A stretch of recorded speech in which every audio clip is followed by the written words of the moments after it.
Yes सरकार, नमस्कार। माहौल ज्यादा शानदार। आइए सर, एक लास्ट टॉपिक, छोटा सा topic under GST, ethical aspects under GST. Sir इस चैप्टर के अंदर कुछ छोटा सा टॉपिक है सर।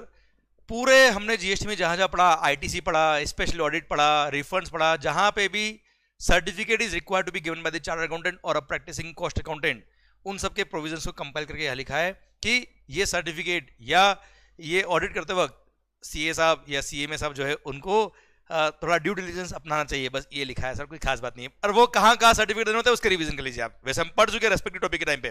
पर सर आइए सर, पता है हमने सेक्शन नंबर 18 पढ़ा था, वहां हमने पढ़ा था अगर आपके आउटवर्ड सप्लाईज एग्जाम थी, अब टैक्सेबल हो गई है, या आरसीसी पहले जीएसटी में रजिस्टर्ड नहीं था अब रजिस्ट्रेशन ले रहा है, या आरसीसी पहले कंपोजिशन स्कीम में था अब रेगुलर स्कीम में आ रहा है, तो इन सब के केस में जो भी स्टॉक अवेलेबल था उस दिन सर उस स्टॉक का उसको क्रेडिट मिलता है।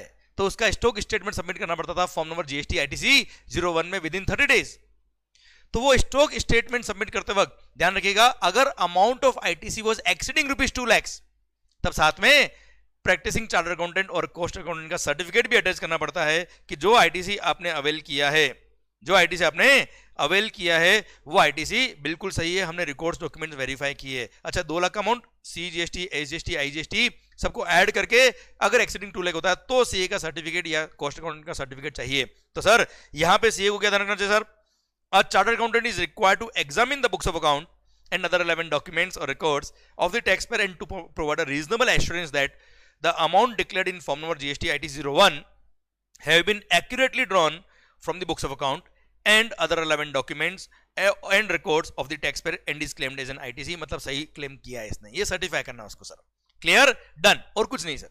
सेम वे सर जब आईटीसी रिवर्सल की बात आती है बच्चों, कि सपोज आपके पहले आउटवर्ड सप्लाई टैक्सेबल थे, अब एग्जम्प्ट हो रहे हैं, आप का रजिस्ट्रेशन था, रजिस्ट्रेशन कैंसिल हो रहा है, या फिर आप रेगुलर स्कीम में थे, आप कंपोजिशन स्कीम में जा रहे हो, इन सब के केस में आपके पास जो स्टॉक अवेलेबल है उन सब का आपको आईटीसी रिवर्स करना पड़ता था। उस टाइम पे अगर आपके पास कोई इनपुट ऐसा है जिसका क्रेडिट जो स्टॉक में तो है, जिसका क्रेडिट रिवर्स तो करना है, पर उसका परचेज इनवॉइस आपके पास अवेलेबल नहीं है। अब परचेज इनवॉइस अगर उसका अवेलेबल नहीं तो उसके परचेज पे कितना टैक्स पे किया था, कितना आपने क्रेडिट लिया था, ये आपको नहीं पता। तो इसके लिए सर वहां पे प्रोविजन दे रखे थे कि सर जब आईटीसी रिवर्स करोगे तो कितना करोगे उस स्टॉक पे जिसका इनवॉइस अवेलेबल नहीं है।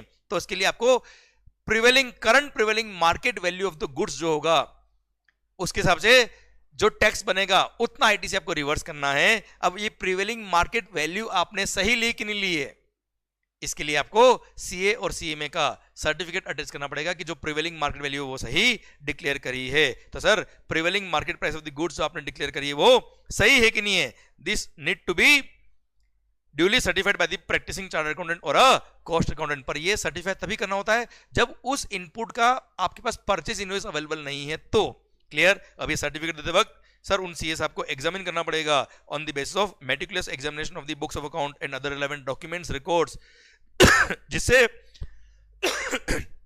वो रीजनेबल एश्योरेंस दे पाए regarding correctness of the quantum of the amount of ITC to be reversed in cases where tax invoice relating to inputs held in stock are not available. ठीक है, कोई खास बात नहीं है। अगेन सेम वे सर जब भी amalgamation, merger, demerger, sale of business होता है तब आप आईटीसी पास ऑन करते हो। सर जब भी पैन नंबर चेंज होता है, देखो आईटीसी कभी भी ट्रांसफर नहीं होता है, पर बिजनेस टेक ओवर हो रहा है, सेल ऑफ बिजनेस हो रहा है, merger, demerger, change of ownership हो रहा है, तो ऐसे केस में अगर जो रजिस्ट्रेशन नंबर है वहां पर उसके पास इनपुट टैक्स क्रेडिट अकाउंट में इलेक्ट्रॉनिक क्रेडिट लेजर में अगर कोई बैलेंस पड़ा है तो that balance will be transfer to the transferee, क्योंकि वहां केवल आईटीसी पास ऑन नहीं हो रहा है, वहां पूरा बिजनेस ट्रांसफर हो रहा है। तो सर वहां पर irrespective of amount of ITC involved practising cost accountant या चार्टर्ड अकाउंटेंट का सर्टिफिकेट चाहिए कि सर यहां पे केवल आईटीसी पास ऑन नहीं हो रहा, there is a proper provision for transfer of liabilities also.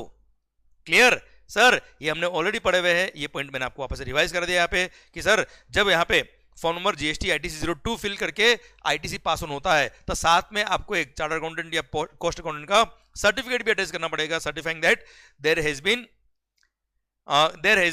That the change in the constitution has been done with a specific provision of transfer of liabilities also. तो ऐसे time पर the chartered accountant और cost accountant जो भी है is required to examine the books of account and other relevant documents or records of the taxpayer and to provide a reasonable assurance that sale, merger, demerger, amalgamation, lease or transfer of business has been done with specific provision of transfer of liabilities also, कि sir केवल और केवल ITC pass on नहीं हुआ है, यहाँ पे liabilities भी सारी पास ऑन हुई है, प्रॉपर सेल अमलगमेशन मर्जर वगैरह सब कुछ फॉलो हुआ है सब, ठीक है। आइए सेम वे जब भी आप रिफंड के लिए अप्लाई करते हो, अगर वहां पर रिफंड का अमाउंट अगर एक्सीडिंग ₹2 लाख होता है, देखो अप टू ₹2 लाख का अमाउंट है रिफंड का, सीजीएसटी एसजीएसटी आईजीएसटी सब ऐड करके, तो sir self declaration self certificate चाहिए।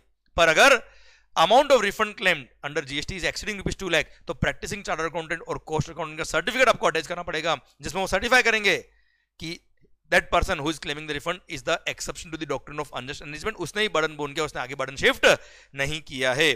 Clear that there is no unjust enrichment in the case of applicant, जहां पे amount of refund claim exceed 2 lakh करता है। तो यहाँ पे सीएस आपको क्या ध्यान रखना है, the certification bye chartered accountant should be based on meticulous examination of the books of account and other relevant documents or records supporting the refund claim, thereby providing reasonable assurance कि जो instance of tax interest या other amount जो refund claim कर रहा है, ये इसने किसी और को पास ऑन नहीं किया है।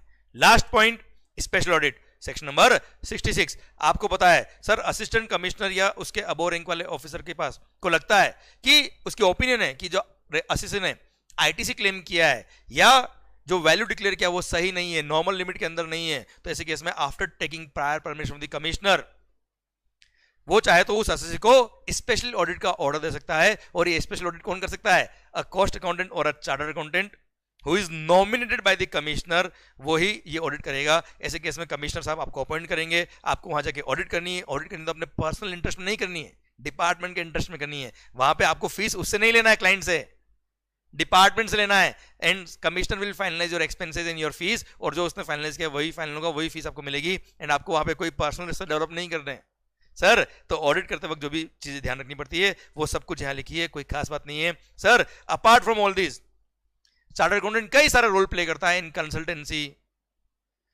Sir, while doing audits they play vital role in the business. So वहां पे एथिकल एस्पेक्ट को ध्यान रखने का, अपने एथिक्स जो है वो पहले है, मनी बाद में है, ये इंस्ट्रक्शन देने के लिए चैप्टर ऐड किया। जब सर आईसीएआई ने डिसाइड किया कि हम हमारे जितने भी चार्टर्ड अकाउंटेंट बन रहे हैं उन सबको ये एथिक्स सिखाएंगे, सो दैट जब अपने प्रैक्टिस में आएंगे, अपने जॉब में आएंगे, अपना रोल जब प्ले करेंगे, सोसाइटी के फेवर की बात हो वहां पे सर सारे एथिक्स फॉलो करके कानून को इंप्लीमेंट किया जाए, और जिस पर्पज के लिए उनका अपॉइंटमेंट किया गया एज अ सर्टिफिकेशन वगैरह के लिए, वो अपनी जिम्मेदारी बखूबी निभाए। वो सब यहाँ लिखा है, दैट्स इट। कोई खास बात नहीं इस चैप्टर के अंदर। ऑलरेडी जो टॉपिक हमने पढ़े थे वही हमने यहाँ पे कंपाइल करके पढ़े, दैट्स इट। इसी के साथ भारत माता की जय, ये टॉपिक भी खत्म होता है। अब कोई खास बात नहीं थी, ये टॉपिक भी हमने यहाँ देख के तो समझ लिया कि कोई खास बात नहीं है, और कुछ नहीं sir. Okay done, all the best guys, मस्त होके पढ़े, खुश होके पढ़े, which is more important. Love you lot, bye bye.